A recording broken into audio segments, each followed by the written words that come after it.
Chers amis, eh bien, bonsoir. Toujours bien aussi d'échanger comme ça, c'est édifiant pour nous. Chers amis, bonsoir à toutes et à toutes. Parce que j'avais dit toutes. Je me suis dit, moi, j'ai commencé par quoi? Oui, c'est vrai. Tu vas bien, Nathalie? Oh oui, très bien. On est ravis, tu es en mode hivernal.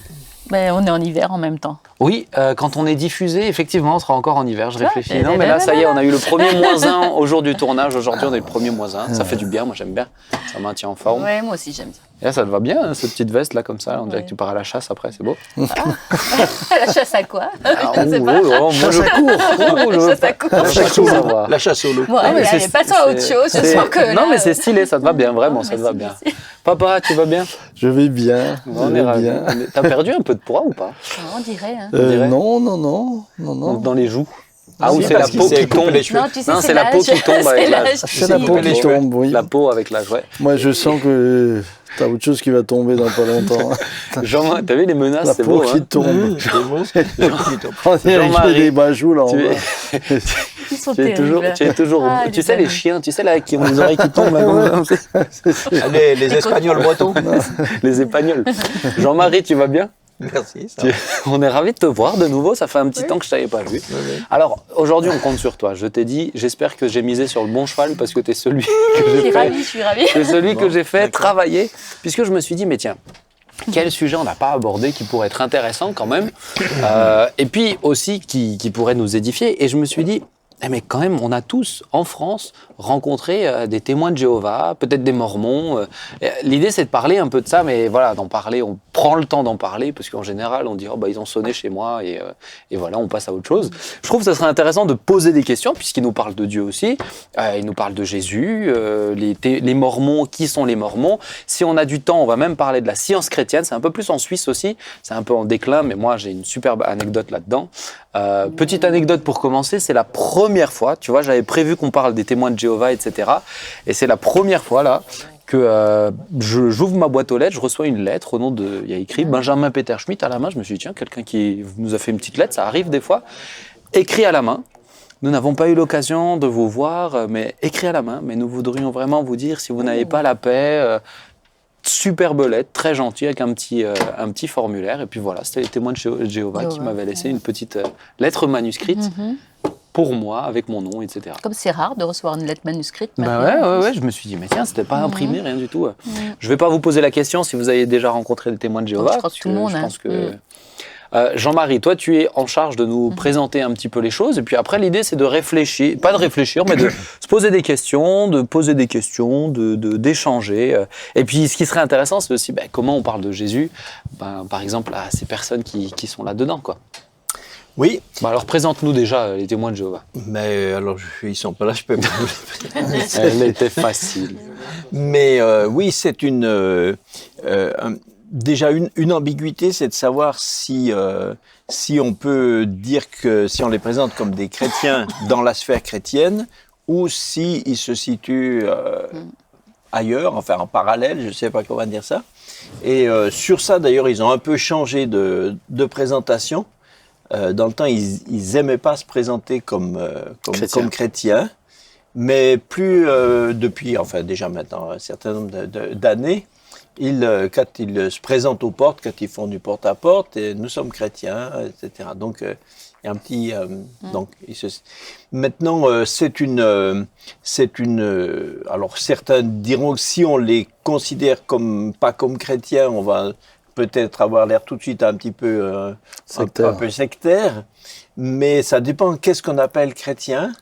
Et déjà, moi, personnellement, je préférerais les qualifier de témoins de Jéhovah, mais pas de chrétiens, à cause de la façon, l'approche qu'ils ont eux-mêmes de Christ. Et à partir du moment où pour eux, Jésus n'est pas fils de Dieu, pas éternel, pas divin, etc. Je pense que ça... Donc, pour ceux qui ne connaissent pas du tout, pour un témoin de Jéhovah, Jésus n'est pas Dieu. Non, il est Jésus. On va essayer de reprendre de la base. Oui, mais c'est pour dire que donc déjà au départ pour le présenter, voilà, moi il me semble qu'on peut pas les considérer comme chrétien. Parce que dans la grande sphère chrétienne, on trouve des pentecôtistes, des baptistes, des méthodistes, etc. Et voilà, même si on a des points, des différences, des points sur lesquels... Mais globalement, on dit, tous ces gens sont des enfants de Dieu, voilà. Mais la question, c'est est-ce que eux, on les met dans cette grande famille ou pas? Moi, je propose de dire non, parce que justement, leur approche de Jésus n'est pas une approche chrétienne au sens où Christ, pour eux, n'est pas. Il a été créé. Il est une incarnation de l'archange Michel. Ça se dit pas très souvent, mais ça fait partie quand même de façon. Michel ou Gabriel? Michel. Michel. Et donc c'est pour eux une grande. C'est plus qu'une différence. Hein. Si l'Épître des Hébreux dit on peut pas le comparer à un ange, et lui chez eux il est une incarnation d'une incarnation, donc il est limité, il a été créé, il a un commencement, il n'est pas Dieu, etc. Okay. Donc voilà, donc on n'est pas dans cette foi-là, on n'est pas chrétien au sens où Paul par exemple le définira. Ok. Maintenant, ça vient d'où les témoins de Jéhovah? L'idée, c'est que tu nous expliques un petit peu. Voilà. Alors, les témoins de Jéhovah, au départ, c'est un certain Charles Russell qui a fondé le mouvement, qui a établi la doctrine, etc. Mais qui était au départ aussi en discussion et en communion avec des branches qui ont donné par la suite après les adventistes, etc. C'est des racines, une racine commune. Puis après ils se sont séparés. Mais donc lui, donc Charles Russell a institué un mouvement qui est donc la tour de garde, et puis petit à petit donc une église. Et cette église est définie par eux comme étant la seule. Le principe des témoins de Jéhovah, c'est de dire que l'Église, le christianisme, a quasiment fait faillite, spirituellement, peu de temps après les apôtres, au 1er siècle, et finalement, il reste rien de vraiment fidèle. C'est l'Église des saints des derniers jours, c'est ça? Non. Ça, c'est les Mormons. Ça, ce sont les Mormons. Ça, c'est les Mormons. Voilà, tu vois. Oui, eux se présentent. C'est bien, moi j'aime bien apprendre comme ça. Leur salle s'appelle la salle du royaume quand ils mettent en ville, quand ils indiquent leur église, leur lieu de rencontre, c'est la salle du royaume. Mais c'est les témoins de Jéhovah, la tour de garde. Et pourquoi Jéhovah alors? Alors Jéhovah, c'est l'origine du mot. D'abord, le mot lui-même n'existe pas. Le mot Jéhovah, c'est un mot qui a été forgé. Alors j'espère, je vais essayer de faire la version très courte, mais il faut quand même expliquer un tout petit peu. Si je ronfle, tu sauras que c'est voilà. trop long. Nathalie, tu le... Le mot Jéhovah est un mot qui a été fabriqué dans cette prononciation-là, à partir d'un groupe de lettres de 4 lettres, donc on appelle un tétragramme, qui est en hébreu et qu'on transcrit avec notre alphabet latin par YHWH. Il faut savoir que ces lettres-là sont des consonnes et que à l'époque, donc l'hébreu s'écrivait, et comme l'hébreu s'écrivait sans aucune voyelle. Donc pour lire de l'hébreu sans les voyelles, il faut évidemment connaître le mot pour savoir quelle voyelle il faut mettre dessus. Sinon on ne peut pas le prononcer. Et par exemple, une table, si on écrivait juste TBL, si tu sais que dans le contexte c'est une table, tu dis table, mais dans un autre contexte, ça peut être du taboulé. C'est un peu différent. Oui. Voilà. Alors, donc si on connaît pas, voilà. Et les Hébreux ont eu rapidement tellement de crainte de prononcer le nom de Dieu qu'ils ne l'ont plus prononcé. Et quand ils le lisaient, et quand ils arrivaient à ce mot-là, au lieu de le lire, à la place, ils disaient il disait le Seigneur, Adonai, etc. Donc ils ont perdu le... Donc avec le temps, la prononciation s'est perdue. Et aujourd'hui encore, personne ne sait comment il faudrait le prononcer. Et c'est seulement vers le 19e siècle que différentes propositions, même un petit peu avant, différentes propositions ont été faites et certaines ont par suite de confusion, de fausses hypothèses, on est arrivé à différentes propositions, dont les deux qui sont courantes, c'est Jéhovah ou Yahvé. Mais c'est une proposition. C'est une proposition qui est soutenue d'ailleurs par aucun linguiste. Alors ça, c'est des trucs très techniques et je ne pourrais pas rentrer dedans. Mais en tout cas, c'est par voilà. Donc les témoins de Jéhovah se sont fixés sur ce mot-là, disant que c'est la seule. Mais non, on dit bien Yahweh. Voilà, on peut le dire, tout en sachant. Mais toi, je sais que tu aimes moins Jéhovah. Ben, j'aime moins Jéhovah à cause, plus grand problème. À cause de la confusion. À cause justement de cette confusion qu'il y a avec cette doctrine des témoins de Jéhovah, qui est une doctrine qui est fausse. Il n'y avait pas l'histoire d'une révélation d'une petite fille ou quelque chose comme ça? Je me rappelle, en cours biblique, tu étais allé beaucoup plus loin dans l'explication sur Jéhovah.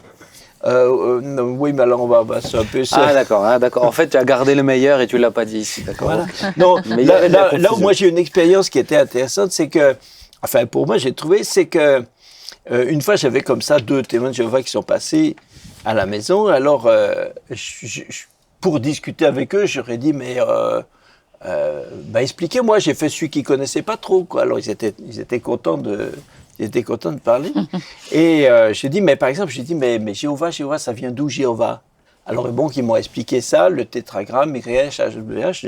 Et je leur dis, mais alors ça, on trouve Jéhovah dans la Bible. Ils m'ont dit, oui, bien sûr. Je dis, mais dans toute la Bible? Je dis, bien sûr. Je dis, mais toute la Bible, donc toute la Bible, c'est de l'hébreu. Ils m'ont dit, ah non, le Nouveau Testament, c'est du grec. Ah, je dis, bon. Je dis, mais alors dans le Nouveau Testament, on trouve aussi Jéhovah? Elle m'a dit, oui. Je lui ai dit, vous pouvez me montrer? Alors ils m'ont montré, je sais plus, il y a des tas de versets dans leur Bible, et c'est pour ça que j'ai amené leur traduction, parce que c'est ça qui est intéressant, c'est que chez eux... Comment leur traduction? La traduction s'appelle la traduction du monde nouveau, la TMN. Et par exemple, dans Éphésiens, alors je ne sais pas si c'est ce verset qu'il m'avait montré, mais Éphésiens 5, 19, par exemple, on lit « Et vous parlant entre vous par des psaumes et des louanges à Dieu et des chants spirituels, chantant et vous accompagnant avec de la musique dans vos cœurs pour Jéhovah. » Alors ils m'ont montré ça, ils me disent « Voyez, il y a bien Jéhovah dans le Nouveau Testament. » Je dis mais alors ce qui m'étonne un petit peu, c'est que vous m'avez expliqué que c'est des mots, que c'est de l'hébreu. Et d'autre part, vous me dites que le Nouveau Testament est écrit en grec. Hein. Alors, je ne comprends pas. Comment on trouve Jéhovah en grec dans le Nouveau Testament? C'est un peu curieux, non? Alors, les gars étaient un peu embêtés. Ils me disent, écoutez, je ne sais pas, il faudrait qu'on regarde le manuscrit original, tout ça, en grec. Je dis, je vais aller le chercher, puis on va regarder ensemble. Alors là, j'imagine la réaction. J'étais un peu embêté. Alors là, je l'ai regardé. Et donc je vais dans mon bureau, je dis ne bougez pas, je vais le chercher. Donc je vais chercher mon Nouveau Testament grec, je lui remonte, vous voyez, vous m'avez dit Éphésiens 5, 19. Ah ben c'est dommage, ça y est pas. Mais pourquoi ça y est pas? Parce que ça peut pas y être. C'est impossible. Donc ça veut dire que les gens qui vous ont imprimé cette Bible, ils l'ont falsifiée. Ils l'ont falsifié. Tout le long, tu retrouves dans le Nouveau Testament des Jéhovah, même dans Romains, dans Hébreu, partout, il y a Jéhovah partout. Alors que c'est du grec. Donc c'est pas possible. Donc cette traduction est un faux en écriture. C'est une escroquerie, c'est un faux en écriture. Ils ont dû être contents d'avoir sonné chez toi. Hein. On a imprimé une Bible en la falsifiant pour la rendre conforme, cohérente, avec une fausse doctrine. Ils ont aussi un rapport particulier avec le Saint-Esprit, je crois, non? Alors le Saint-Esprit est une force. C'est une force. C'est une force impersonnelle, c'est pas quelqu'un.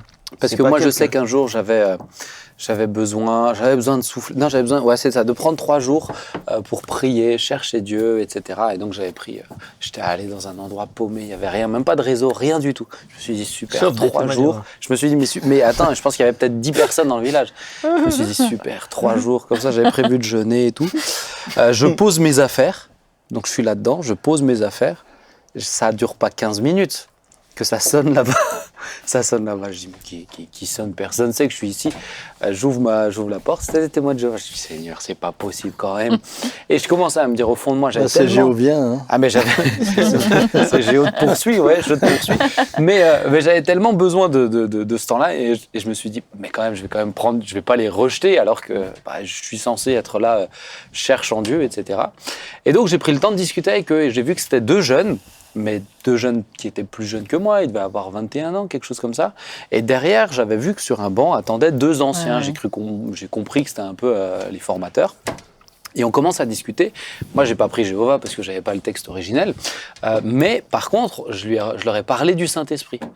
Et du Saint-Esprit comme une personne, ce qu'ils connaissaient pas. Et là, quand on prend les versets, mais ils me disaient, mais c'est marrant, mais on nous a jamais... On nous a jamais montré ça. Et je dis, mais regardez là, qu'est-ce que vous comprenez là-dedans? Qu'est-ce que vous comprenez de tel verset Et alors là, plus on parlait, plus c'était de l'échange. Alors là, j'ai trouvé ça extrêmement intéressant. Mais à un moment donné, j'ai senti les anciens qui s'impatientaient. Et c'est les témoins de Jéhovah qui m'ont dit, ça arrive jamais chez les témoins de Jéhovah, mais qui m'ont dit, bon, mais on est désolé, on n'a plus le temps, on va devoir partir. Mais c'est vrai que le rapport au Saint-Esprit, je me dis, si on est face à des gens qui sont des témoins de Jéhovah, je ne sais pas si ça t'est déjà arrivé, Nathalie. Moi, j'avais eu un épisode aussi assez intéressant. C'était une petite jeune qui était donc sa formatrice. Elle était cachée. C'était donc un appartement. Elle était cachée un peu dans le couloir, un peu plus loin. Et donc moi, la réaction que j'ai eue, moi, c'était plutôt de demander. Mais vous me parlez de Dieu, mais est-ce que vous êtes passé par une nouvelle naissance? Puis bien sûr, elle ne connaissait pas le mot nouvelle naissance. Et moi, je lui sors aussi dans Nicodème, l'histoire de Nicodème, tout ça. Et j'ai vu la formatrice, donc celle qui l'accompagnait, plus âgée, qui était énervée. Et elle dit, maintenant on s'en va, c'est pas la peine de rester. Et là, je me suis dit, j'espère que ça aura peut-être tilté chez la jeune, en tout cas. Ouais. Ils sont toujours 2. Quand ils sont 2, il y a un qui est plus formateur et un qui apprend. Et tu sais tout de suite qui est le formateur, celui qui apprend, parce que le premier qui parle, c'est celui qui est formé. Il démarre, etc. Et l'autre, il vient à la rescousse. Après, si théologiquement ça se complique. Mais est-ce qu'on parle d'une dérive sectaire ou pas chez les témoins pour moi, c'est pas une dérive sectaire, c'est une autre religion. C'est pas du christianisme. Parce que tu vois, là, j'entendais encore l'interview d'une femme qui est sortie des témoins de Jéhovah, mais qui, elle mettra ces mots-là. Elle a été 30 ans dedans. Oui. Et elle dira, mais moi, c'était vraiment une secte, quoi. J'avais pas le droit de sortir. Et quand je suis sorti, tout le monde m'a lâché. Il y a plus de contact. Ça, c'est autre chose. Mais c'est très important. Il y a le côté de l'établissement, la doctrine, etc. Et puis après, il y a l'état d'esprit dans lequel on vit. Et c'est un milieu extrêmement légaliste et très exigeant. Les membres, c'est-à-dire qu'il n'y a pas de grâce, même si on en parle, mais la grâce n'existe pas vraiment. Une fois, je parlais comme ça avec 2, je leur ai dit, mais on est sauvé par la grâce. Ils étaient fâchés. Je dis, mais si. Et quand j'ai pris mon Nouveau Testament, je montrais dans Éphésiens, car ce n'est pas, on ne sommes sauvés par la foi, par la grâce. Et tous les 2 ne savaient plus quoi dire. Ils ne savaient jamais percuter sur ce verset. Il y en a beaucoup qui sonnent chez toi? Plus maintenant. Il se passe le mot. Ça fait un moment que j'en vois plus beaucoup. Ça fait un moment. Papa, toi, tu as déjà rencontré des témoins? Je pense que comme vous, vous. Mais évidemment, lorsque tu les mets devant leur propre contradiction, ils partent rapidement. Ouais. Ce qui me gêne beaucoup, c'est que je rencontre quand même là des gens très sincères. Mais oui. Oui, des fois, bien sûr. Et je crois qu'ils sont vraiment convaincus. Donc, je parle avec eux avec beaucoup de respect, mais en même temps, par exemple, on sait qu'il y a, par exemple, le droit de mentir quand il s'agit de défendre l'organisme. Quand il s'agit de protéger l'organisme, il est clair qu'ils peuvent mentir. Alors, rien que ça me gêne énormément. Je me dis, mais si le mensonge qui est un péché peut faire peut-être appeler en secours, et puis ensuite ils ont la manipulation. Ouais. Hein. Et puis même sur la fin sur la vie après la vie, ils ont une approche totalement différente. Oui, c'est-à-dire que bon, d'abord il restera que sur la terre, qui sera revu et corrigé. Deuxièmement, pour les non-croyants, à la fin c'est l'anéantissement, c'est-à-dire qu'ils n'auront pas la vie éternelle, mais l'enfer n'existe pas. Il n'y a pas de punition éternelle. Alors, je veux dire que c'est quand même assez arrangeant finalement, parce que, allez, si je devais me tromper, je me dis au pire, je suis anéanti. Oui. Donc, je m'arrête. Je ne souffre pas éternellement. Je ne souffre pas éternellement. Ouais. Et en cela, je me dis, mais c'est tellement. Je rejoins entièrement Jean-Marie. Ils n'ont pas l'assurance du salut. Non. Non, alors, le salut, c'est-à-dire que pour eux, le salut, quand on parle, si on leur dit, je disais une fois, mais moi je sais que je suis sauvé, ils étaient très fâchés. Et c'est être d'un orgueil incommensurable de prétendre être sauvé. Parce qu'être sauvé, c'est faire partie des 144 000. Oui. Donc la liste est close. Depuis 1935, la liste est close. Donc ce que eux ils espèrent, c'est pas être sauvés au il n'y a ciel. plus de place. Non. Parmi cette élite. Dans cette élite. C'est faire partie de ceux qui resteront dans une résurrection du paradis terrestre. C'est le paradis terrestre auquel ils s'attendent. Tu vois, je savais pas que la liste était close. Ça veut dire que là, il n'y en a pas un qui pourrait... Si. Non, les 144 000... Depuis 1936 ? C'est 35, je crois. Ah bon, c'est fini. Et pourquoi 1935 les portes se sont fermées ? C'est-à-dire que sur les dates, il y a eu beaucoup de... Ils ont été obligés de se réaccommoder plusieurs fois. Parce que d'abord, ils avaient donné une date fondamentale en 1914. Ouais, c'est ça. Alors en fait de retour de Christ, on a eu la Première Guerre mondiale. Bon, mais alors ils en ont déduit, ils ont arrangé. Je veux pas manquer de respect non plus. Je veux pas en parler. C'est pas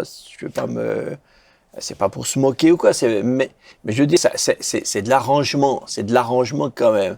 Donc maintenant, ils ont dit que oui, c'est la parousie, l'avenue de Jésus, mais évidemment, en 14, c'était difficile de voir l'avenue de Jésus dans les événements, quoi. Hein. Donc ils ont dit oui, mais la parousie, ça veut dire, c'est la présence, hein.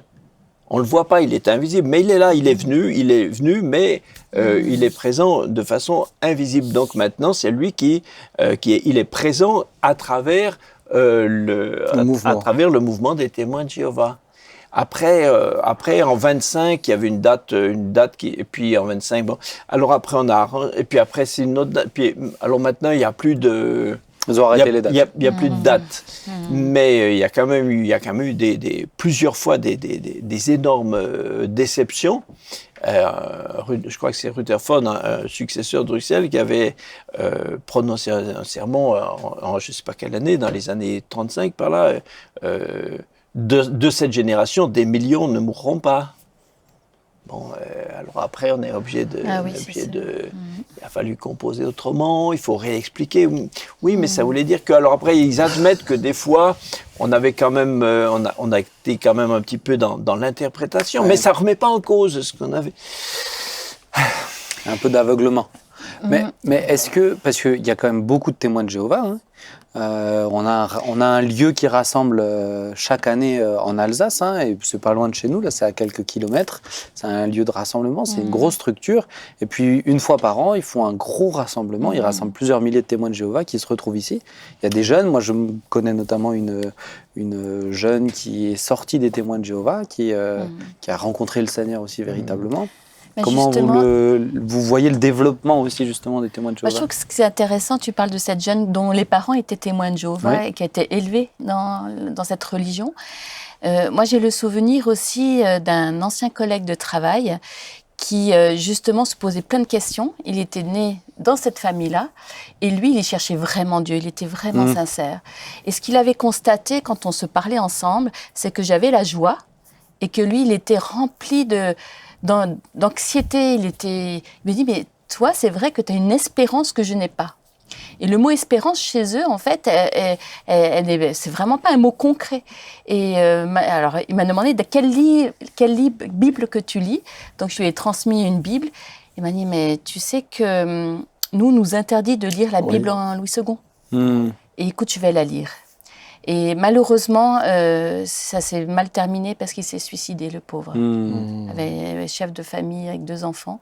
Mais il était, comme il m'a dit, si je sors en fait des témoins de Jéhovah, je vais être malmené, vraiment malmené. Et puis excommunié. Puis on lui parle plus. Oui, dans la doctrine, on ne doit plus, plus parler de relations, à ceux, je sais pas comment dire, aux apostats, ceux qui sont sortis. C'est pour ça que cette dame parlait. Même dans la famille. Elle sortait d'une secte, elle disait ça. Ah oui, mais ça c'est tout à fait. Donc je pense que les enfants se posent quand même beaucoup de questions, et je pense que nos enfants aussi chez les évangéliques, parce qu'il y a une rencontre personnelle. Nous, on s'attache à cette rencontre personnelle. Mais ils gagnent des gens ou pas? Souvent, l'état d'esprit, et comme tu disais, souvent l'état d'esprit dans les familles, tout ça, l'état d'esprit est souvent triste. Et c'est très austère. Et austère. Les gens sont... On ne doit pas faire la fête, les anniversaires, pas d'anniversaire. Oui, c'est ça. Tu vois, ça attire quand même certains. Oui.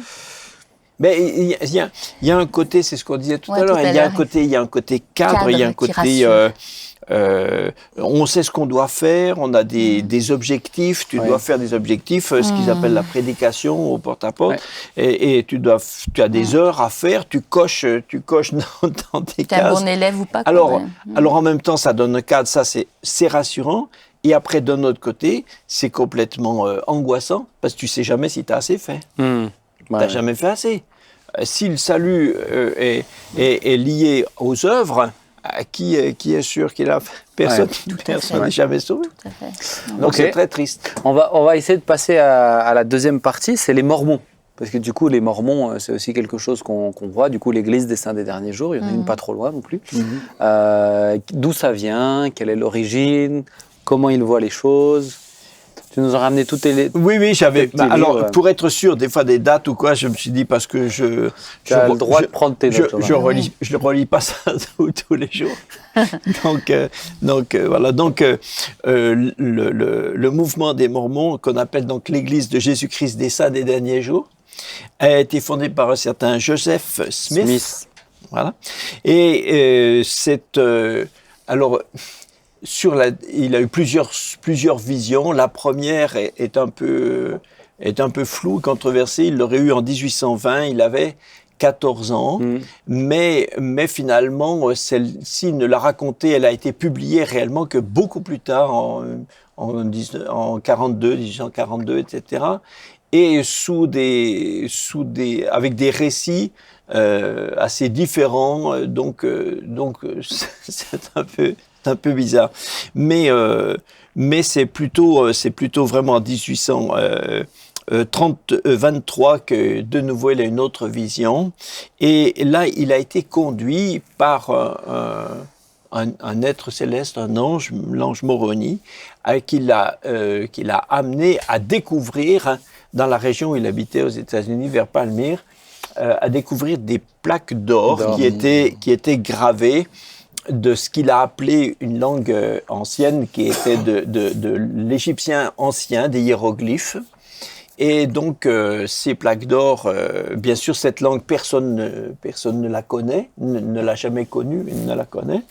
Et donc, pour la traduire, il raconte qu'il y avait, avec les plaques, il y avait aussi l'Urim et le Tumim, sur une espèce de lunettes, qui permettait de regarder le texte et surnaturellement de pouvoir en faire une traduction en anglais. Après quelque temps, finalement, ces fameuses lunettes ont disparu. Et alors après, il a continué le travail avec une pierre, c'est ce qu'on appellerait aujourd'hui une boule de cristal, quoi, qui lui servait d'instrument pour continuer de traduire. En fait, personne n'a jamais vu ces plaques, même les principaux, il y avait 3 témoins principaux qui étaient avec lui au départ, qui ont attesté, etc. Mais quand on fouillait vraiment leur déclaration, en fait, ils ont jamais dit qu'ils les ont vus.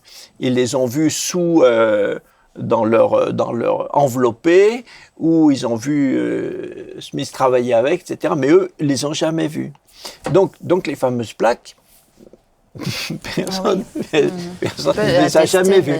Et quand il avait recopié les caractères sur des feuilles, et ces feuilles ont été présentées à un spécialiste de toutes les langues anciennes, hiéroglyphes, égyptiens, etc., qui a dit mais ça c'est pas une langue, ça c'est du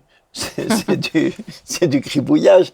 Il y avait dedans toutes sortes de caractères, des caractères hébreux, assyriens, enfin toutes sortes d'alphabets, tout mélangé avec des colonnes.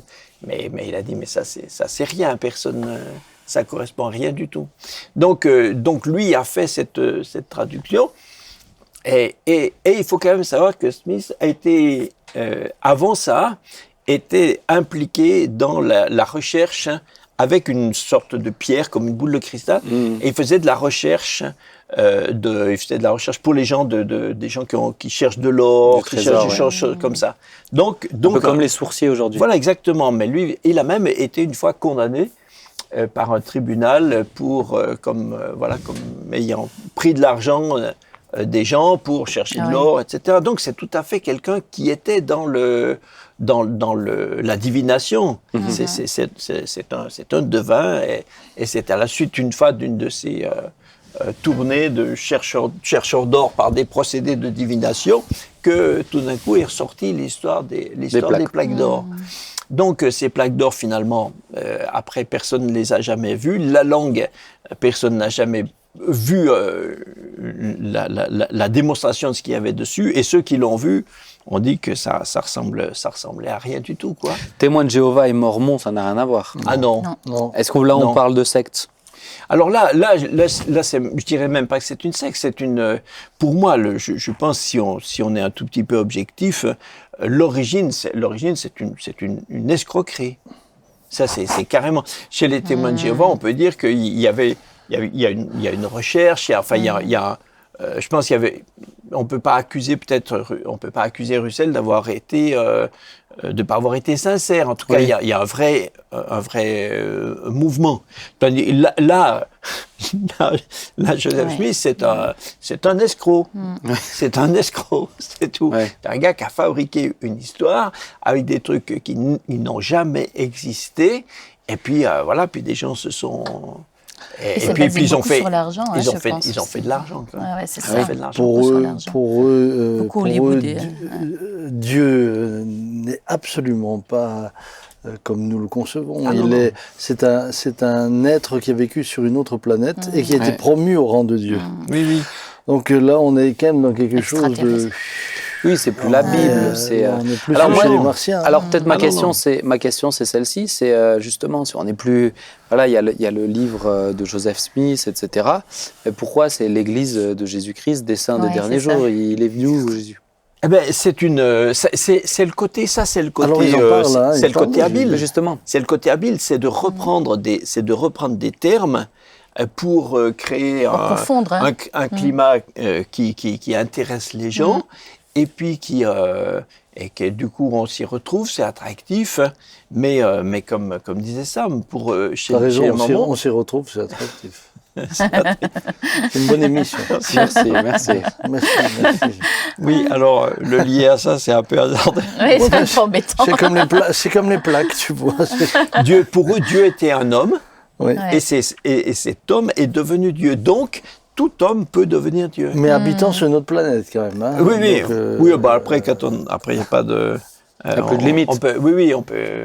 Mais et dans les prophéties, alors, si on peut faire une liste de toutes les prophéties qui ont été formulées et qui se sont avérées évidemment fausses. Par exemple, la Nouvelle Jérusalem devait être reconstruite dans la génération, dans le Missouri. Évidemment, ça n'a pas eu lieu. Et puis après, ils ont dû quitter. Alors finalement, après, elle devait être construite ailleurs. Mais il faut quand même que je vous en lise une ou deux. parce qu'il y a quand même, j'en ai quand même trouvé une ou deux qui peuvent vous intéresser. Parce que c'est eux qui se trouvent à Salt Lake City. Oui, c'est ça. ça, c'est ça. Ils ont Il y a beaucoup de quand même contacts beaucoup de sur monde. Hollywood aussi. Ah oui, Et c'est eux qui avaient pendant longtemps aussi le polygamisme Oui, c'est vrai. et qui l'ont encore pour certains. Ouais. Oui, c'est C'est vrai. ceux qu'on appelle les mormons fondamentalistes. Alors Ouais. eux sont aussi encore Ouais, c'est vrai. polygames. Oui, au départ, ils l'étaient absolument. Oui. Et puis après, il y a eu un moment où ils ont dû doctrinalement, sous la pression de l'État, ils ont dû quand même y renoncer. Mais tout le monde n'a pas renoncé complètement. Alors, quelques fausses prophéties. Par exemple... On a aussi en France des polygames qui ne s'affichent pas. Oui, oui, On sans découvre à être leur mormons, mort oui. qu'ils Oui, avaient oui. 2 Oui, femmes, oui. 3 femmes. Oui, c'est pas Quand- des polygames, c'est des gens ouverts. Par exemple, une on est déjà prophétie ouvert, dit, voilà. Ah quand- oui, je me trompe de terme. Quand les ennemis de Joseph Smith chercheront à le détruire, ils seront confondus. Alors qu'en réalité, le 27 juin 1944, à Carthage, dans l'Illinois, Joseph Smith a été abattu dans sa prison. Il a été assassiné par une bande d'émeutiers. Mais donc, il n'a pas été... Et lui-même avait dit, je me laisserai faire comme un agneau. En fait, il a sorti un pistolet, il a cherché à tirer dessus. Mais... Oui, il y a des agneaux armés. Et- C'est- Donc, non. Des moutons Mais alors, armés. une C'est ce qu'on qui... appelle un mouton enragé. Ah, Une qui est intéressante, c'est sur les habitants de la Lune. Ça, j'ai trouvé que c'est vraiment intéressant. Les habitants de la Lune sont de taille plus uniforme que les habitants de la Terre. Ils mesurent tous environ 1,80 m. Ils sont vêtus comme les Quakers, de style classique et uniforme. Ils vivent très vieux, jusqu'à 1000 ans en C'est général. de là-bas Ouais, que bah, les, ça, c'est de sûr, là-bas ça que les tient plus. Ménonites viennent. Tu vois? On vient Alors, de là-bas. Et s'il fait 1,80 m, C'est tu vois, je me fabuleux. disais qu'il avait... Tiens.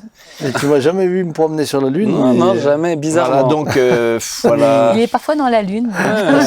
La venue du Seigneur. Et il est plutôt uniforme, c'est vrai. que- C'est ça. La venue Ça, du c'est- Seigneur était très proche, Raison. pas plus de 56 ans devaient s'écouler au moment où il a dit, en 1835, donc ça fait 1891.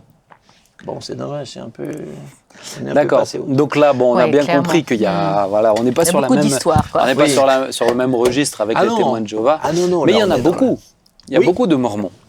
Oui, Et 14 il y a- millions, à peu près, dans le monde. Ouais, ils ont quand même toute une ville aussi.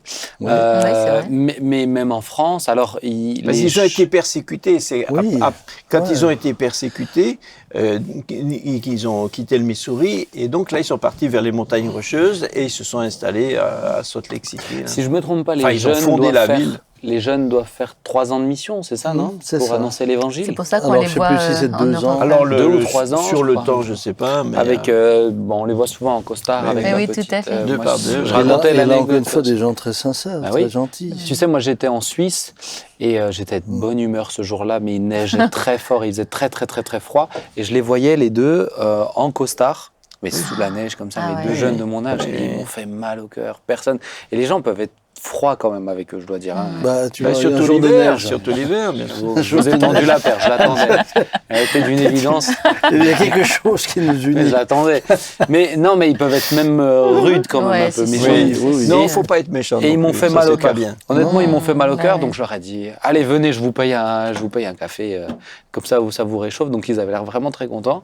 Mais rapidement, une fois que le café a été servi et qu'on était en train de le boire, ils sont revenus à leur première mission et ils m'ont pas lâché. Et moi, je leur ai dit non, mais les gars, je vous dis tout de suite, moi, je suis pasteur. Vraiment, je vous assure, je voulais juste vous payer un café. Et ils n'ont pas lâché.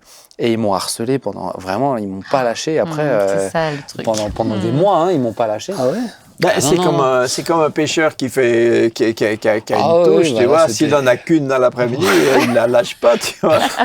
Ça, Ah ouais, c'est- non, mais ça L'image m'a. est juste. Mais de l'autre côté, je trouvais leur dévotion, elle était Ah Oui, ouais, c'est ouais, vrai. c'est- C'est impressionnante. Oui, oui, oui. Et c'est ça ce qui est interpellant pour nous chrétiens. Mais nous qui avons reçu la grâce de comprendre, de connaître le Seigneur, pourquoi est-ce qu'on n'aurait pas le même enthousiasme? Bah, c'est ça. tu vois? C'est Alors ça. évidemment, c'est un enthousiasme conditionné chez eux. Hein. C'est, Il faut. ça fait partie d'un programme. Oui. C'est ça ce que je dois dire que c'est ça la grande différence. C'est que comme chez les témoins de Jéhovah, c'est quelque chose qui rentre presque dans le méritoire. Ah, mais c'est- ce que doit c'est- faire. C'est 2 C'est années totalement- qui doivent donner vraiment. Ah, on est tout à fait dans C'est le le mérite. service Il y a pas militaire à de, certains endroits. il y a pas de salut, il n'y a pas de grâce, il n'y a pas de. Le salut, il s'acquiert, il s'achète, il se produit. Ouais. Et comme chez les témoins de Jéhovah, il n'y a pas d'enfer. Non, il n'y a pas d'enfer. C'est vrai que je trouve que c'est plus attractif, quitte à inventer une religion, de rassurer. Non, mais c'est vrai que c'est mieux de rassurer les gens. Bah oui. Tu vois, tu les rassures à bon compte. De toute façon, Mais c'est pas très engageant non plus. S'il y a Parce rien que derrière. tu te dis, au pire, je fais ce que je veux, ça je suis sûr, puisque maintenant, ce que j'ai, ce que je vois, ce que je sens, ce que je l'ai, et puis après, si je suis disparais. Mais qu'est-ce que tu conseilles, Jean-Marie, pour annoncer l'évangile quand même à ces gens-là? Je pense que partir sur les débats. Sur des débats, c'est vrai que ou alors il faut vraiment, je pense, connaître des points où il y a des points de contradiction. Par exemple, sur ces fameuses ces prophéties qui ont été annoncées vraiment par des apôtres, et qui se sont avérées complètement fausses. Quand même, des fois, ça peut quand même choquer quelqu'un. Ou même sur l'origine même du mouvement, dire comment est-ce qu'on peut mettre sa foi dans quelque chose qui est totalement. Si quelqu'un s'intéresse, il est bien le livre. Oui, ça c'est bien. Donc Bon, après c'est pas tout récent, hein, mais on le voit là, mais on le voit à la couverture, bien sûr. L'illusion mormone de Floyd C. McElven. On vous le mettra en description si ça vous intéresse. Oui. De creuser Mais bon, moi j'ai celui-là parce que j'ai. Parce que Tu n'en as pas d'autres. Parce que j'ai pas besoin de le réinventer, hein, c'est le même.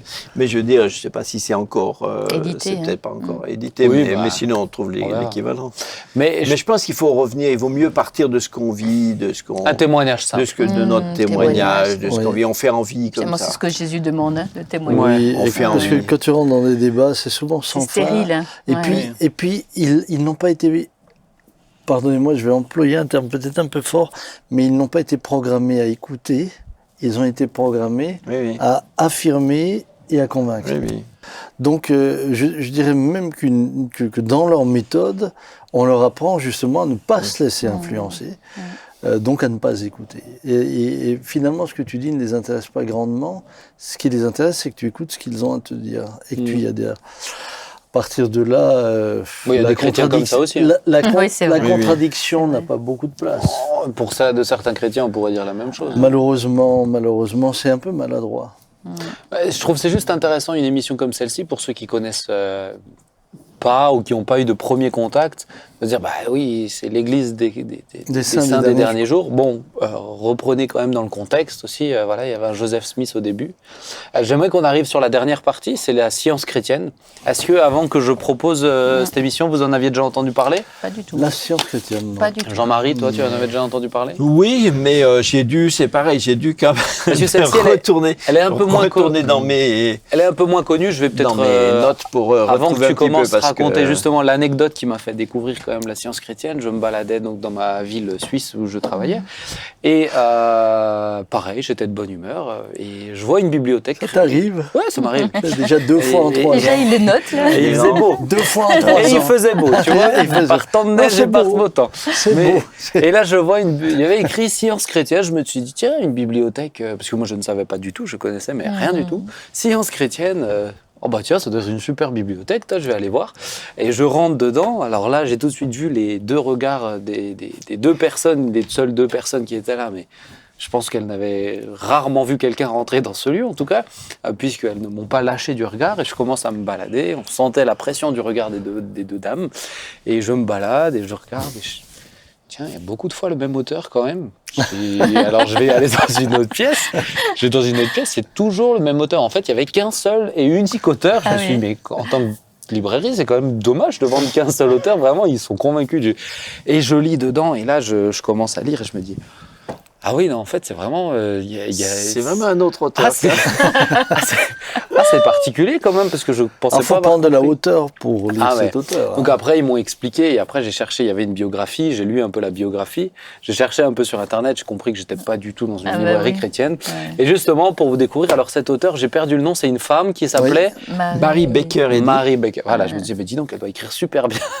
Et en fait, j'ai compris, non, c'était elle qui est à l'origine aussi de, de ces croyances-là. Alors explique-nous Expliquez-nous un petit peu ce qu'est la science chrétienne, si quelqu'un venait à vous en parler. Alors, je pense que c'est ni scientifique ni chrétien. J'aime bien l'introduction. Je pense déjà, aussi. déjà c'est C'est une bonne introduction. déjà c'est un peu marrant, c'est un peu curieux. Comme... Elle vient du monde médical, je crois, la dame, non? À la base. Alors elle, je sais mais pas, je crois non. que c'est un docteur qui était avec elle. c'est ça Elle était malade et elle a c'est ça. été, elle a été prié. guérie En priant. avec un guérisseur qui s'appelait Phineas Kimby et qui était tout à fait un guérisseur. Et c'est à partir de après cette guérison qu'elle a travaillé, médité sur tout ça. Et elle est arrivée à la conclusion que Jésus guérissait, mais c'est un processus. C'est je peux dire une technologie, c'est une science. Il faut guérir en faisant usage du contrôle mental. Hein. C'est un contrôle mental. Parce que son idée, c'est que, en fait, rien n'existe. La matière n'existe pas. Toute perception qu'on a, c'est seulement une illusion. Donc même la maladie c'est une croyance. Hein. La douleur, c'est une croyance, c'est une illusion. La maladie, c'est une croyance. Donc, Tout est mental, Si je te frappe, c'est une illusion. ta Oui, mais douleur. je vais te répondre par une illusion aussi. Fais attention. Donc, non. Et donc, il faut, si quelqu'un est malade, il faut l'aider à faire usage d'une force mentale pour renoncer à cette croyance dans la maladie. Donc, puisque la maladie est une croyance, si tu renonces à cette croyance, elle n'existe plus. Et tu vas guérir dans ces cas-là. T'es guéri puisque la maladie n'existe plus. Et, bon, alors... C'est un peu la méthode Coué quand même, hein. Oui, c'est surtout... Oui, ça Mais il y rejoint. a une vraie méthodologie derrière. Ah, c'est une méthodologie. Une vraie méthodologie, c'est des gnostiques modernes. Ouais. C'est tout à fait, quand Paul, par exemple, répond à des arguments gnostiques, surtout dans Colossiens, par exemple, c'est tout à fait ça. Dieu n'a pas créé la matière parce que la matière n'existe pas vraiment. Dieu n'a pas créé la matière et tout est totalement illusoire. Même Jésus n'est pas vraiment un homme. Christ, c'est une idée. Abstraite. Tout est complètement dans l'irréel. Mm-hmm. Et moi, j'ai toujours de la peine à comprendre comment on peut s'accrocher à des choses comme ça. Ouais. Mais c'est comme toutes les sectes, elles s'adressent à différentes catégories de gens. Là, tu parles de secte, là. Ah oui, là on est dans un... ça s'adresse à des gens souvent c'est plutôt des gens un peu intello et un peu aisés. Et voilà, on dit science dans le sens où le salut est présenté comme l'adhésion à une connaissance. C'est la connaissance qui sauve. C'est pas la personne. C'est pas la personne de Jésus. C'est voilà, comme le gnosticisme. Ouais. Pourquoi on appelle chrétien du coup? C'est pas Jésus qui sauve. Science Parce qu'au départ, Jésus est un exemple. Ah oui. Et voilà, donc c'est de la même façon. Hein, c'est partir sans rien. Ça aurait été très difficile. Mais là, on s'adresse à des gens qui sont déjà qui ont un arrière-plan chrétien. Donc les termes, ils connaissent les termes, ils ont l'impression qu'on leur parle de quelque chose qui leur correspond. C'est juste que c'est un peu différent. Avant qu'ils aient compris que c'est un peu, que c'est pas un peu différent, mais que ça n'a rien à voir. Ah oui, moi je l'ai vu après. S'ils sont dedans, s'ils sont attrapés, voilà. La matière n'existe pas. Jésus est un homme mortel. Et le Christ est une idée abstraite. De ce fait, la mort de Christ ne peut pas être réelle elle ne peut pas être la base du salut, puisque la mort elle-même est une illusion. Mm-hmm. Donc le diable et l'enfer, encore une fois, le diable et l'enfer n'existent pas. C'est un peu toutes ces pensées-là qui se rapprochent ou plutôt ils utilisent un peu des termes liés au christianisme, c'est toujours compliqué parce qu'ils viennent avec d'abord des arguments dits chrétiens. Ah oui. Science chrétienne, c'est un petit peu plus particulier, mais on parle des Mormons ou des témoins de Jéhovah. Et mais le piège, c'est surtout, et c'est ce qu'on a dit là, ça serait de tomber dans de l'argumentaire. Parce à moins qu'on ait vraiment des billes, mais même là, je suis pas convaincu. Pour moi, c'est comme quand on parle aux musulmans, où certains pensent qu'il faut absolument bien connaître l'islam pour pouvoir parler, mais en fait, si on témoigne de ce que nous on a vécu, c'est pas suffit. Oui. Mais c'est pour ça que des fois, il faut bien comprendre qu'on n'est pas, parce que comme ça me disait, et il a raison en disant, on respecte ces gens, etc. Mais il faut quand même être bien carré. On les respecte comme on respecte tout le monde, comme des athées, comme n'importe qui. On se moque pas. Mais il faut être bien clair, ça n'a absolument rien de chrétien. Ça s'appelle science chrétienne. Je vous lis un tout petit bout pour bien saisir qu'on est complètement dans autre chose. Un bout d'un des livres ? Oui, t'as vraiment pris le plus petit, parce que moi, ils étaient assez gros dans la librairie quand même. Oui, non, mais là, c'est juste une citation, une citation de cette brave-là. Un seul sacrifice, quelque grand qu'il soit, est insuffisant pour payer la dette du péché. Ah oui. L'expiation exige une immolation constante du moi de la part du pécheur. Ce serait divinement antinaturel que la colère de Dieu soit versée sur son Fils bien-aimé. Une telle théorie a été imaginée par les hommes. En théologie, l'expiation est un problème difficile, mais son explication scientifique est que la souffrance est une erreur du sens pécheur que détruit la vérité. Et finalement, le péché et la souffrance tomberont tous deux aux pieds de l'amour éternel. Le sang matériel de Jésus n'est pas plus efficace à purifier du péché au moment où il fut versé sur le bois maudit que lorsqu'il coulait dans ses veines. Donc c'est vraiment, là on est dans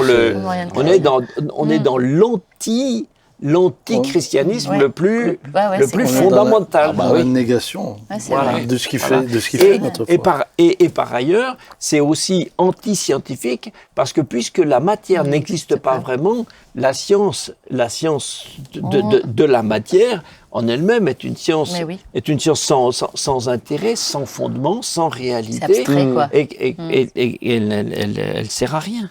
Ouais. Mais ils ont encore des médecins, ils se substituent pas à la médecine, mais ils ont encore des spécialistes aujourd'hui en France pour aider les gens à guérir par leur raisonnement. Oui. C'est un côté mental, mais même au niveau du rapport à la médecine, c'est sûr que le malade est jamais encouragé à recourir à quoi que ce soit.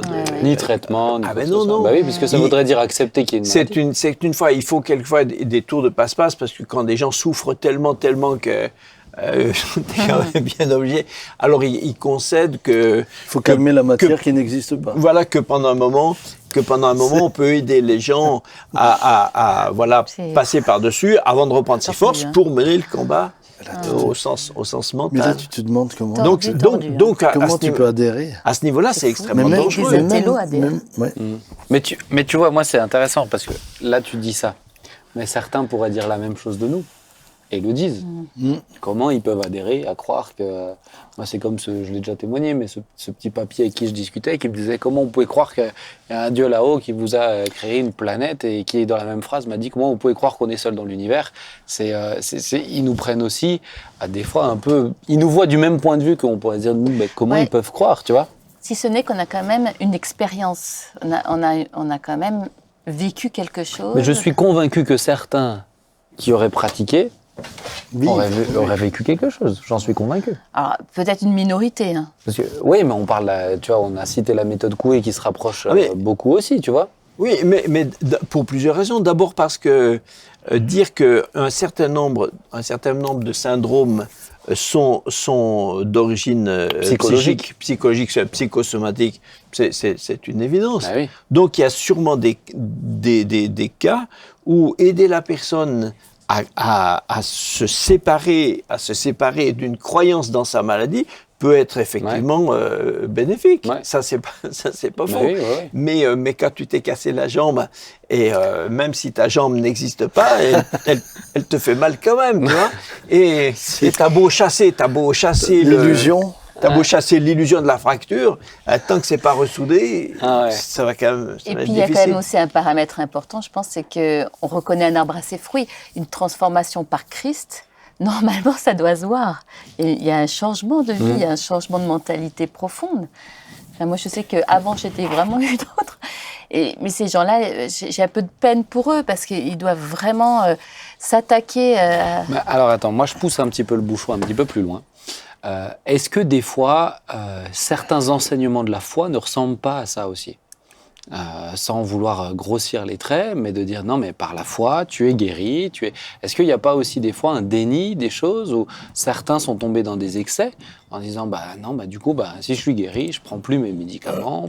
Mais on a poussé des enseignements comme ça. Mais ça, je suis d'accord. Est-ce que ça ressemble pas à ça aussi? Oui. C'est des excès. En tout cas, des excès. En tout cas, dans la présentation, mais j'aimerais quand même le mentionner parce que non, mais je suis d'accord. Et puis, et même de la superstition, parce que j'en vois certains qui disent, et qui sont en plein là-dedans, sans être conscients, qui disent, allez, par exemple, je prends un exemple, je dis, j'ai une pneumonie, mais non, faut pas le dire parce que tu attires la maladie.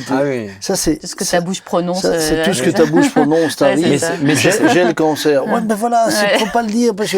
Mais ça, c'est et de la superstition et on rentre là-dedans. C'est comme si c'était uniquement mental. Oui. C'est important de le dire. C'est de la peur. Parce que nous, on pourrait se dire de loin, mais comment les gens ils font pour y croire? Mais on a des gens chrétiens qui ont ce rapport à la foi qui est identique. C'est vrai. Ils n'utilisent pas les mêmes termes, mais il est identique. Ou même le rapport à l'autorité en Christ.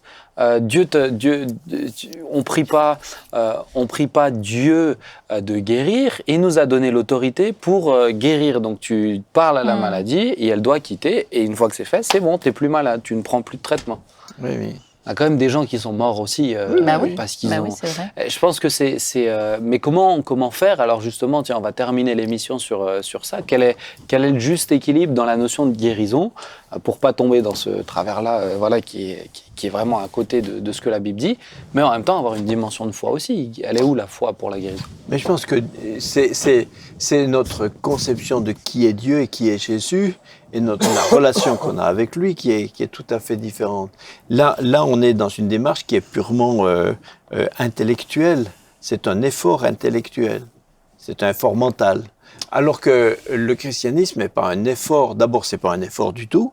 Ensuite, c'est pas mental. C'est une relation avec une personne. Voilà. Mais certains croyants et je le dis avec beaucoup d'affection, mais qui doivent se le dire et se le rappeler, en Jésus, je suis guéri, et qui le rappellent plusieurs fois par jour pour être sûr que, tu vois, il y en a certains qui sont là-dedans aussi quand même. Oui, mais à ce moment-là, ils font plus, comme ça me disait, ils font plus confiance à leur effort de proclamation qu'à leur relation, qu'à la relation même qu'ils ont avec mais justement, avec Jésus. Pour conclure, qu'est-ce que vous donnerez comme conseil à ces personnes qui sont là-dedans? Tu peux en faire un mantra, tu vois, par ces meurtrissures, je suis guéri. Mais ça se rapproche de l'évangile de prospérité sur et la à la fin, prospérité tu peux même t'auto-persuader que tu l'es, être très très persuadé, et parce que tu es persuadé, tu crois que tu as la foi. Tu n'as pas la foi, tu as l'auto-persuasion. C'est pas la même chose.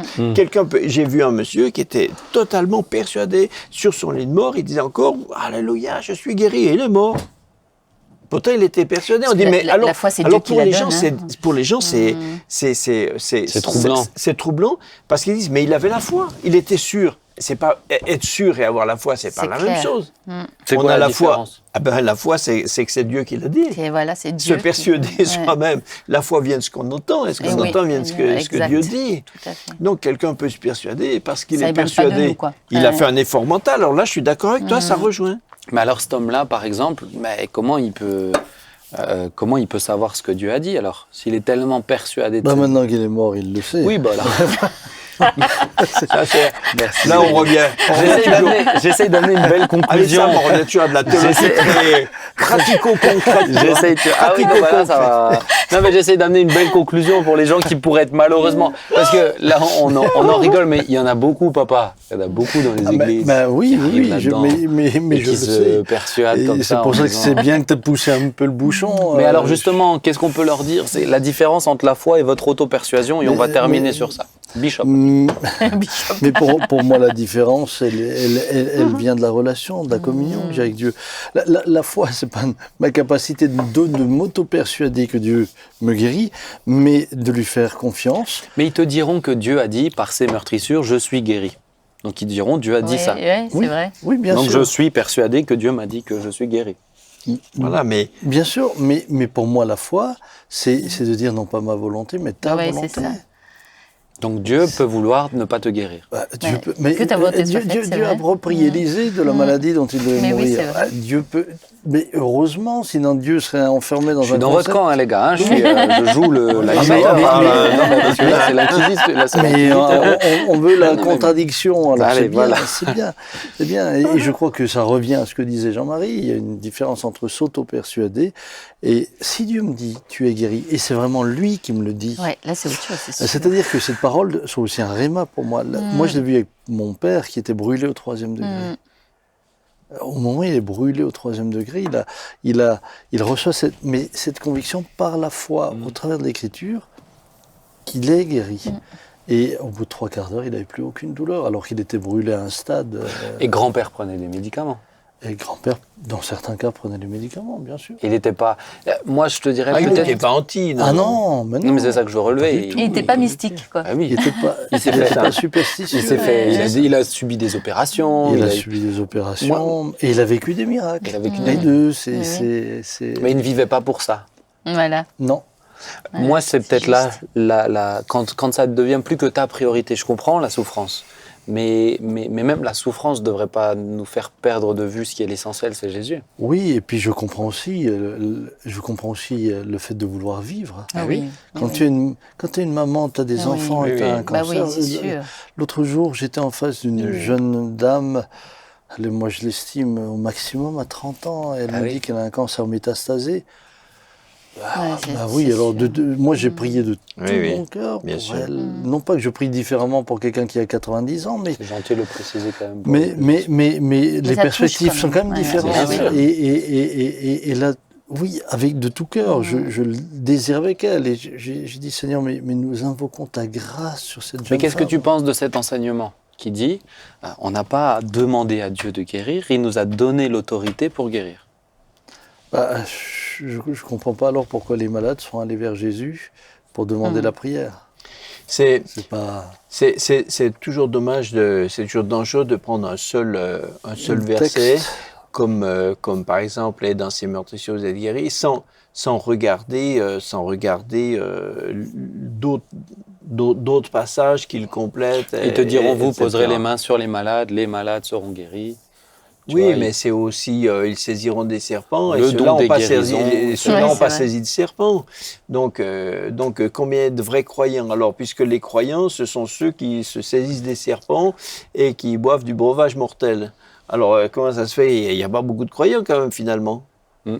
Donc c'est absurde. Quand on fait de la lecture biblique de cette façon-là, on essaie d'automatiser des versets bibliques, hein, au lieu de rentrer dans la pensée de Dieu qui les a dit, on essaye d'en faire des outils. pas des baguettes magiques. Voilà, on en fait des outils. Même des mantras. tu vois. Voilà, c'est à ce moment-là, Moi, on utilise au lieu d'être se faire fortifier par la parole de Dieu, on essaye de l'utiliser comme si c'était des mécanismes Une impersonnels. recette. Et là, ça revient à ça. C'est ça. Voilà. Bah, Et c'est là, ça, là, ça se on en rapproche revient beaucoup. aussi à la... Mais c'est pour ça que la moi, science chrétienne. ceux qui sont tentés par des choses comme ça devraient relire comme il faut, surtout Colossiens. Ouais. Parce que si Paul répond à des questions, des argumentations qui vont exact. De toute façon, toutes les hérésies